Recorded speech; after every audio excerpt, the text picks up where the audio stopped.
بسم اللہ الرحمن الرحیم نحمدہ ونصلی ونسلم علی رسولہ الکریم اما بعد فاعوذ باللہ من الشیطان الرجیم بسم اللہ الرحمن الرحیم۔ الحمدللہ کاروان مدینہ کا چوتھا عمرہ گروپ اس وقت مسجد قبلتین میں موجود ہے۔ الحمدللہ آپ یہ مسجد قبلتین کی زیارت بھی کر رہے ہیں۔ کاروان مدینہ کا یوٹیوب چینل کے توسط سے لمحہ بلمحہ آپ باخبر رہیں گے۔ یہ وہی مقام ہے جہاں پر آپ صلی اللہ علیہ وسلم صحابہ کے ساتھ جماعت کروا رہے تھے کہ آپ صلی اللہ علیہ وسلم بار بار اوپر آسمان کی طرف دیکھتے تو اللہ تعالیٰ کی طرف سے قرآن پاک کی آیت نازل ہوئی، قد نری تقلب وجہک فی السماء فلنولینک قبلۃ ترضاها۔ محبوب ہم آپ کا چہرہ اٹھنا بار بار دیکھتے ہیں، کتنا ہی پیارا منظر ہوگا جب یہ آیت نازل ہوئی ہوگی۔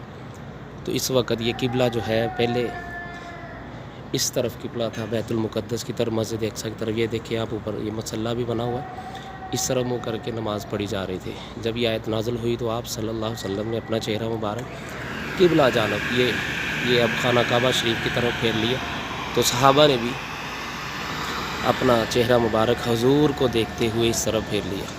یہ خوبصورت مناظر اور یہ وہ خوبصورت جہاں جس نے ہمارے آقا صلی اللہ علیہ وسلم کے قدموں کو چوما اس مقام پر موجود ہے، اور آپ اس کی زیارت کر رہے ہیں۔ مسجد قبلتین یہاں پر لوگ آتے ہیں، زیارت کرتے ہیں اور یہاں پر 2 نوافل شکرانے کے ادا کرتے ہیں۔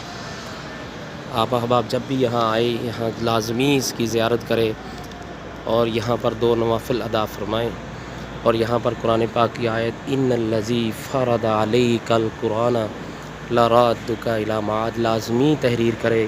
اللہ پاک آپ کو بار بار آنا نصیب فرمائے۔ یا پھر دیکھ سکتے ہیں یہ اوپر مصلی کا جو ہے وہ پرانا قبلہ جو مسجد اقصی کی طرف جب آیت نازل ہوئی تو آپ صلی اللہ علیہ وسلم نے اسی وقت اپنا چہرہ مبارک نماز کی حالت میں یہ کعبہ شریف کی طرف پھیر لیا، اور صحابہ بھی آپ کے ساتھ اسی طرف آپ کے پیچھے آ گئے۔ الصلاۃ والسلام علیک یا سیدی یا رسول اللہ وعلی آلک و اصحابک یا سیدی یا حبیب اللہ۔